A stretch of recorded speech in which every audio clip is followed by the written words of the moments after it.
Bom, eu acho que antes de mais nada eu gostaria de conhecer qual é a sua relação com a Alzira. Eu li que, na verdade, essa relação ela já é construída há muito tempo. Você já participou na captação de várias apresentações, acredito que até mesmo realizou videoclipes. Então, eu gostaria, de, antes de tratar sobre o documentário, conhecer um pouco mais como se deu essa conexão, a princípio profissional, e imagino agora também de amizade entre vocês duas. Legal, Alex. Eu conheci a Alzira, acho que foi em 2000 e pouco, faz muito tempo, por um amigo em comum, né, o poeta Ruda, que é parceiro dela. E desde então fiquei assim realmente pirada com a música dela, né? Comecei a fotografar os shows, a gente já começou a fazer algumas coisas juntas, né? E só lá por 2015, mais ou menos, que eu falei, a gente tem que fazer um filme seu, né? Até então, enfim, eu fotografava mais os shows, eu acho que isso estabeleceu de algum jeito uma linguagem mais cinematográfica, assim, né, de câmera, porque realmente depois quando eu comecei a filmar, a gente já tinha muita intimidade com isso, né? Já fazia muito tempo que eu fotografava e aí, enfim, comecei a filmar, né, o filme, coisas até que foram pro filme, né, mesmo antes de conseguir financiamento, antes do projeto ser um projeto, né?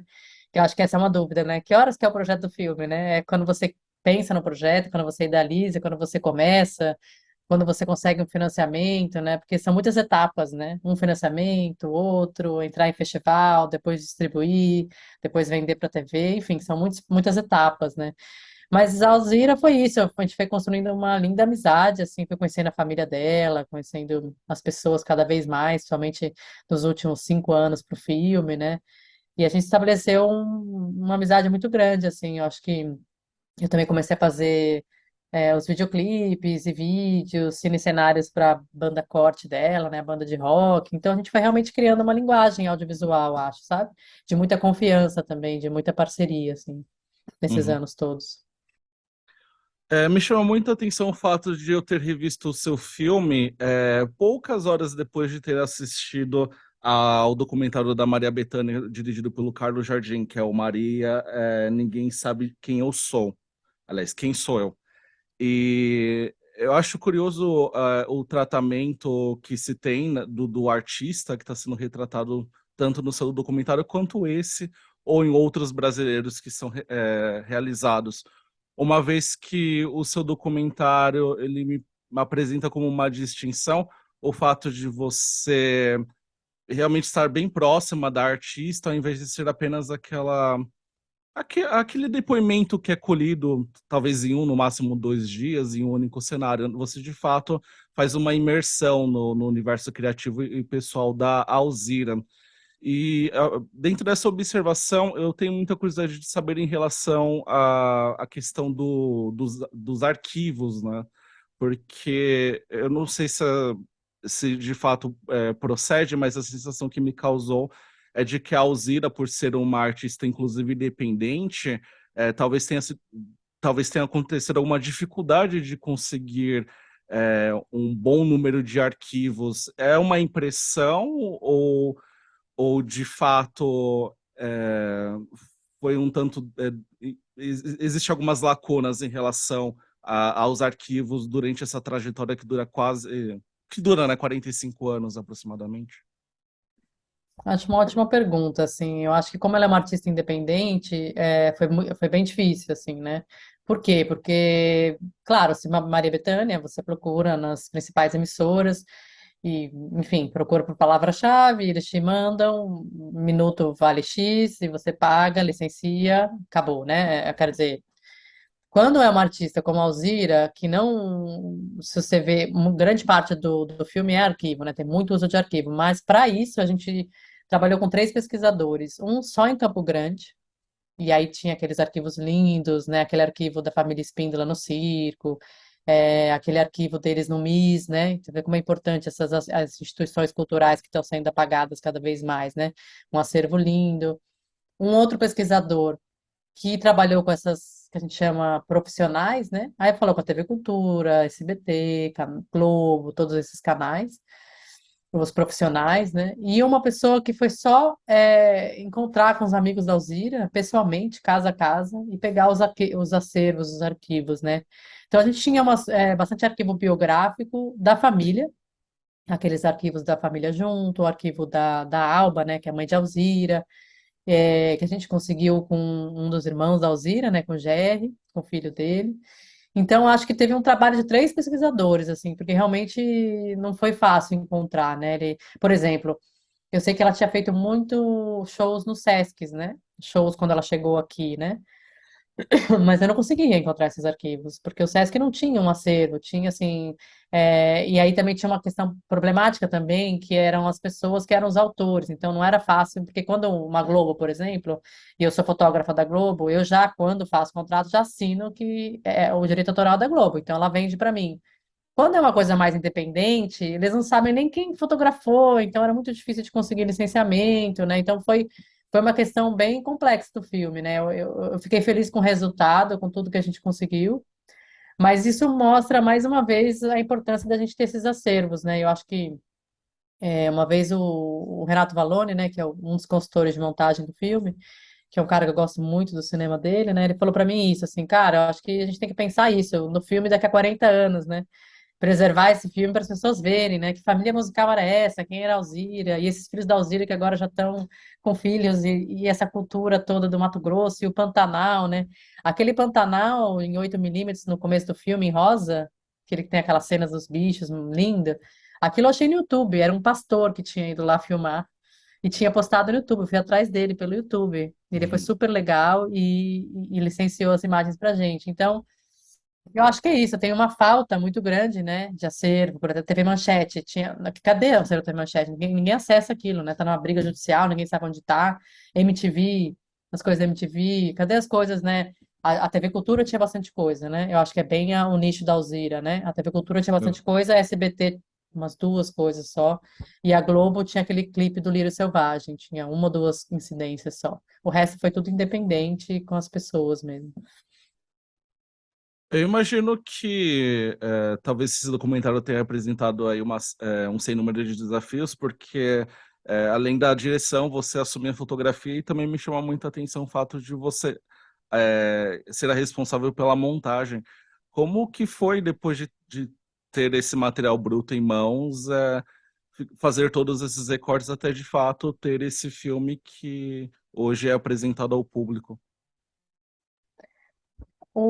O roteiro foi de Delaney Lima, né? Que foi super bacana o processo com ele, ele super mergulhou nesse filme, assim. E o Joaquim Castro foi a primeira pessoa que fez a primeira versão, assim, desse roteiro montado. E deu 4 horas de filme. A partir daí a gente ficou uns 3 meses trabalhando junto, alguns meses, 4. E aí depois eu peguei o filme porque eu vi que precisava de muito tempo para editar. E, enfim, era uma questão mesmo de eu achar que esse mergulho que você citou no começo, que eu acho que é uma boa observação, de um filme que realmente não é duas entrevistas, são anos, é uma questão de arquivo, uma questão de mergulhar nessa intimidade dela. Eu acho que a montagem precisava da mesma coisa. Precisava de um mergulho mesmo, assim, de ficar e aí também eu fui, assim, durante todo o processo eu tive muitas pessoas perto, assim. Primeiro que eu mostrei os cortes para muitas pessoas, assim, mesmo do cinema, fora do cinema, fora do Brasil, para ouvir feedback, assim, dos cortes. Tive apoio de muita gente. Depois fiz uma consultoria de montagem com a Edela Creta, que é uma montadora master, assim, no Brasil. E depois com o Renato Vallone, que também é um super montador, que eu adoro. E que também me ajudaram nesse processo de como chegar nesse corte do filme, assim. E acho que tem muita dedicação, especificamente em montagem nesse filme, eu acho. Eu acho que teve muito tempo nisso e teve muita dedicação, porque eu acho que é um filme complexo, assim, né, em certo sentido, assim, em termos de linguagem, assim, porque ele não tem uma cronologia muito determinada, ele não é muito explicado, não tem muita formalidade, em certo sentido, né, eu acho que as coisas vão se ligando muito pela música, pela poesia, né, pelas coisas que vão acontecendo, vai e volta no tempo, né, então acho que a montagem dele foi uma coisa que a gente priorizou, assim, sabe? Eu acho. E não sei, depois que eu peguei 6, 8 meses de montagem, foi bem complicado, assim, chegar num corte final, eu acho. Teve muita coisa que ficou de fora, né? A gente sabe, sempre tem muita coisa. Mas nesse filme tinha muita coisa, né? Ela é uma artista muito incrível, uma pessoa incrível, né? Então, realmente tinha muito material bom, sabe? Realmente teve que ter uma escolha mesmo, assim, do que entrar. E o filme acabou ficando com 86 minutos, né? Uhum. Muitos filmes brasileiros foram aí afetados pela pandemia, tanto que agora que temos uma flexibilização, a gente está tendo quase uma chuva, né, de filmes brasileiros sendo exibidos ao mesmo tempo, mas eu penso que tenha sido oportuno em relação àquilo que eu nunca perdi, no sentido de que o lançamento dele, que acontece essa semana, 8 de setembro, coincide com o aniversário de 65 anos da Alzira. É, a- eu queria que você comentasse sobre o simbolismo, né, dessa data e o que de surpreendente você acabou descobrindo da Alzira dentro de todo esse processo, mesmo a conhecendo há tanto tempo, porque é um documentário que flagra algumas observações bem interessantes da vida pessoal dela. O filme foi atingido pela pandemia na pós-produção. Ele teve que realmente parar, assim, toda a parte de cor, mix, sound design, ele teve que parar, ficou meses parado. E depois também teve um reflexo nos festivais, porque o Brasil estava fechado, e aí lançou em vários festivais fora e a gente não pôde ir, porque o Brasil estava fechado e lá fora já estava aberto. E aí, quando aconteceu isso, né, da Descoloniza Filmes, que é a distribuidora no Brasil, ganhou o edital da SPCine para distribuir, mas demorou para a FSA liberar o dinheiro, o contrato. E aí, quando aconteceu, a gente pensou em setembro, e aí pensou, bom, tem que ser então, né, para comemorar e celebrar o aniversário de Alzira, né? Eu acho que acaba sendo uma coisa muito simbólica, né, disso, além de comemorar 45 anos de carreira, ela fazer 65 anos com o filme dela, né? Eu sempre falei para ela, eu fiz isso para você. Eu quero que você, sabe, possa curtir esse filme, né, de ver com a sua família, de ver com as pessoas que você gosta, de ver seus fãs. É uma grande oportunidade das pessoas conhecerem a história dela, né? E eu acho lindo que acontece isso com ela viva, né? Eu acho que é uma coisa importante que até ela fala no filme, né? A Annelise fala isso. Ainda bem que eu tô vendo esse seu caderninho com você viva, né? Que eu acho que é muito importante também que a gente celebra os artistas muito depois que eles morrem, né? Então acho que é uma celebração em vida, então acho que isso é muito importante pro filme, assim. E acho que engraçado isso, né? Apesar de ter conhecido muitos detalhes da vida da Alzira que eu não conhecia, né? Assim, e coisas que eu nunca imaginava, né? Sei lá, que ela fez um CD inteiro da Maísa, as coisas que ela viveu em Aquidauana, né? Que ela retrata no filme. É, conheci os irmãos de Alzira, que são todos geniais, maravilhosos, que eu não conhecia. Eu acho que foi um filme inteiro de surpresa, se eu pudesse te falar, mesmo conhecendo ela há 15 anos. Mas é engraçado você perguntar isso, porque eu acho que, no fundo, ela só, tipo, comprovou o que eu, sabe, ela é tão honesta ela é aquilo. Você vai sentar agora, tá, o Alex vai sair daqui e vai tomar uma cerveja com a Alzira. É isso. Não tem como. Então ela é tão verdadeira que acabou que eu realmente é isso. É por isso que a música dela tem essa potência. As pessoas veem essa potência nela, pedem, né, assim, conselhos, conversas. Muitas artistas mais novas, mulheres, para ela, porque é isso. Ela tem uma vivacidade que é nata, assim, né? E eu acho muito importante, assim, isso, assim, né? Eu acho que eu tive muitas surpresas. Eu acho que eu poderia fazer mais 20 mil filmes da Alzira, porque você nunca sabe o que vai acontecer, honestamente. E ela tem muita história. E depois você fecha a câmera, ela começa a falar mil outras coisas, não tem jeito. Mas realmente eu acho que ao mesmo tempo é isso. Eu percebi, senti, vivi exatamente o que eu conheci a Alzira em 2000. É isso, essa mulher incrível, uma artista maravilhosa, compositora, mãe, irmã, amiga. Essa mulher que a gente vê no filme, que as pessoas sentem no filme e vivenciam no filme, ela é exatamente isso mesmo, sabe? É, e, Marina, para finalizar, eu imagino que muitas pessoas que já assistiram ao documentário em festivais ou que vão assistir agora na estreia, talvez não tenham muita profundidade em relação à trajetória artística da Alzira. Dentro disso, eu gostaria de saber de você se tem ou um trabalho, ou um álbum da Alzira que é muito especial para você e que você indicaria para esses espectadores de primeira viagem, digamos assim. Uau, que boa pergunta. Meu Deus. Eu te Olha, peguei, né? não, é que eu realmente, eu acho que eu veria dois, assim, eu acho.